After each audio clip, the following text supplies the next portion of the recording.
بسم اللہ الرحمن الرحیم، السلام علیکم ورحمۃ اللہ وبرکاتہ۔ کیف الحال میاں میاں کل نفر؟ تو جناب ہم پہنچ گئے سورہ احقاف پر، جو کہ ہمارے اس ترجمۃ القرآن 9 کلاس کی آخری سورہ مبارکہ۔ یہ مکی صورت ہے اور اس میں 35 آیات ہیں۔ احقاف کے معنی ہے ریت کے ٹیلے، جس میں قوم عاد آباد تھی، جسے احقاف کہا جاتا تھا کیونکہ وہاں ریت کے بہت ٹیلے تھے، مگر نہ شکر کی تو پھر عذاب آیا، طوفان آیا، جکھڑ آندھی آئی، 7 دن 7 راتیں، اور وہ پورے کے پورے ریت میں دفن ہو گئے۔ احقاف کے معنی ہے ریت کے ٹیلے۔ احقاف کا مسکن تھا قوم عاد۔ حضرت ہود علیہ السلام وہاں پر پیغمبر تھے۔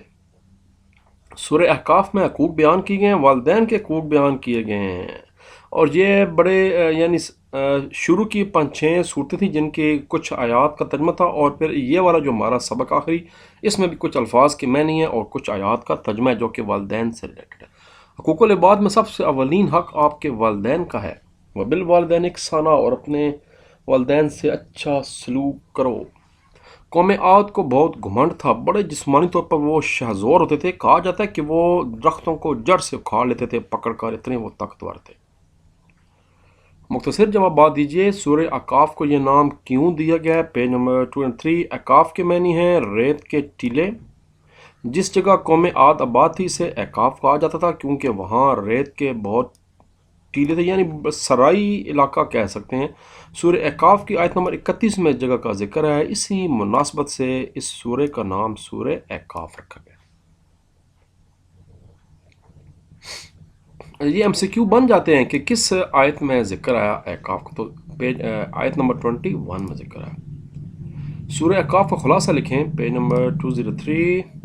سورہ احقاف کا خلاصہ، ایک تو اسلام کی بنیادی عقائد تینوں، توحید، رسالت اور آخرت ہے، اور اس کے بعد آپ صلی اللہ علیہ وآلہ وسلم کو تسلی دینا ہے اور ان کے غالب آنے کے لیے پیشن گوئی ہے کہ آپ بھی غالب رہیں گے، آپ کا مذہب اسلام غالب رہے گا۔ سورہ احقاف کے علمی اور عملی نکات میں سے 2 تحریر کریں، پیج نمبر 204۔ اگلا پیج ہے جی 204، علمی اور عملی نکات۔ سورہ احقاف کا مطالعہ کرنے سے جو علمی اور عملی نکات معلوم ہوتے ہیں ان میں سے کچھ یہ ہیں۔ قیامت کے دن مشرکین کے بنائے گئے جھوٹے معبود ان کے دشمن ہوں گے، وہ کہیں گے جی ہمیں تو نہیں پتہ، ہم نے کب کہا تھا کہ ہماری عبادت کرو، مکر جائیں گے، تو پھر رگڑے ہی رگڑا۔ قرآن مجید ظالموں کو اللہ تعالیٰ کے عذاب سے خبردار کرتا ہے اور نیک لوگوں کو جنت کی اور اس کی نعمتوں کی خوشخبری اور بشارت دیتا ہے۔ سبحان اللہ۔ اللہ تعالیٰ نے انسان کو والدین کے ساتھ اچھا سلوک کرنے کا حکم دیا ہے، آیت نمبر 15۔ ابھی ہم اس کا ترجمہ کرنے جا رہے ہیں۔ قوم عاد کے بارے میں آپ کیا جانتے ہیں؟ Page number 204۔ یہ جناب اس کا 204 ہے۔ تاریخ سے برے کردار کے مثال کے طور پر قوم عاد کا ذکر کیا گیا۔ یہ قوم جزیرہ عرب کے جنوبی علاقے عمان میں قریب رہتی تھی، وہی مسقط عمان جس کا کیپٹل مسقط ہے، اور پرشین گلف کنٹری بھی ہے، اور ہمارے کراچی آگے جو گوادر ہے، گوادر سے ٹوٹل 1000 کلومیٹر یا 1000 میل دور ہے، قریب ہے۔ ان اپنی جسمانی طاقت پر بڑا گھمنڈ تھا۔ حضرت ہود علیہ السلام اس قوم پر اللہ تعالیٰ کی طرف سے نبی مبعوث فرمائے گئے، انہوں نے دعوت کا انکار کر دیا قوم عاد نے، پھر یہ قوم اپنی جسمانی طاقت کے غرور کے ساتھ ہلاکت کا شکار ہو گئی۔ اور قرآن پاک کے الفاظ کے معنی بتانے ہیں، پیج نمبر 211 پہ چلتے ہیں۔ وَسَّيْنَا حَمَلَتْهُ أُمُّهُ ثَلَاثُونَ شَهْرًا، شہر مہینے کو کہتے ہیں، ثلاثون 30 کو کہتے ہیں، 40 سنہ، سنہ سال کو کہتے ہیں، 40 40 ہوتا ہے، او زگنی۔ پیج نمبر 211 پہ چلتے ہیں جناب، پیج نمبر 211 لو جی پہ، اور وَسَّيْنَا کا مطلب ہے ہم نے حکم فرمایا، وَوَسَّيْنَا الْإِنسَانَ بِوَالِدَيْهِ، یہ والی ابھی ہم دوبارہ اوپر سے پڑھتے ہیں۔ حملتہ اٹھائے رکھا، 30 شہرا 30 مہینے، 30 کا مطلب ہے 30، 40 کا مطلب ہے 40، سنہ کا مطلب ہوتا ہے سال، جیسے قیامت کے دن کا یہاں پر ذکر قرآن پاک میں 50,000 سنہ، 50,000 سال کے برابر ایک دن ہوگا قیامت کا جب حساب کتاب ہوگا۔ استغفر اللہ العظیم واتوب الیہ۔ امہ، اس کی ماں نے، او زگنی، مجھے توفیق دے، یہ 6 تھے، اور اب اس سبق میں آیت مبارکہ کے بامحاورہ ترجمے بھی لکھے ہوئے ہیں، آیت نمبر 13، 14 اور آیت نمبر 15 جس میں والدین کا ذکر ہے۔ تو پیج نمبر 207 پہ پہلے جناب چلتے ہیں۔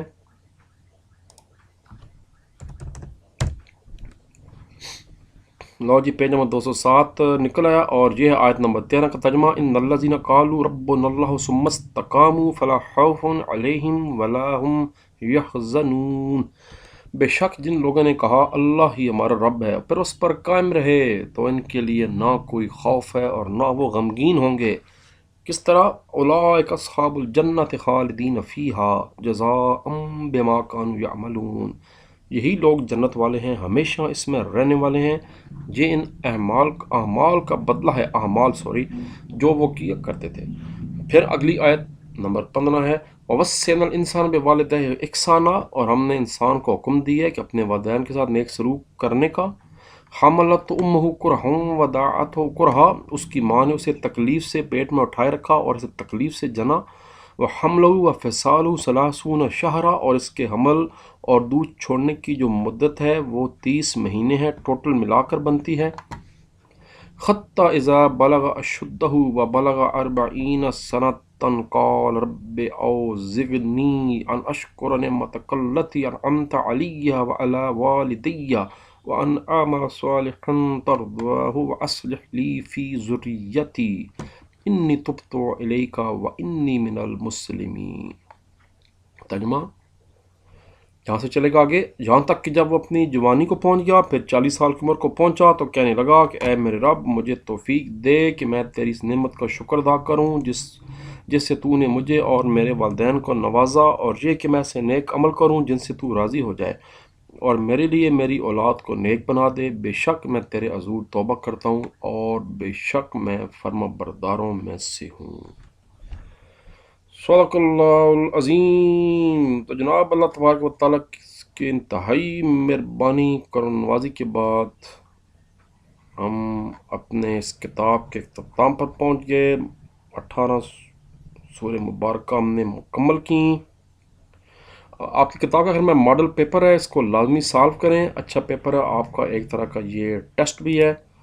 تو پھر جناب ملاقات ہوگی انشاءاللہ کسی اور سبجیکٹ کے لیکچرز کے ساتھ۔ اس کے بعد میں بنانے جا رہا ہوں فرسٹ ایئر کے لیکچر اسلامیات کے اور ترجمۃ القرآن کے، پھر فیڈرل بورڈ فرسٹ ایئر اسلامیات، اور اس کے بعد آپ کو پتہ ہے کہ نئی کتاب اس سال آ جائے گی میٹرک کے لیے۔ اب آپ اگلے سال میٹرک میں جائیں گے اس پیپروں کے بعد، تو انشاءاللہ میں ویڈیو بنانے جا رہا ہوں، لازمی اس کو دیکھیے۔ وہ ابھی اسلامیاتی کتاب تو نئی آ چکی ہے، اس پہ بناؤں گا، اور ترجمہ ابھی تھوڑے دن لگیں گے، تو پھر جب ترجمہ والی آئے گی تو اس پہ بھی پھر میں ویڈیوز بنانی شروع کر دوں گا۔ میٹرک کی بات کر رہا ہوں میں۔ تو ٹھیک ہے جی، اللہ تعالیٰ آپ کا حافظ و ناصر ہو۔ Best wishes for the exam, جانتے رہ گئے پیپر میں۔ اللہ حافظ و ناصر، پاکستان زندہ باد۔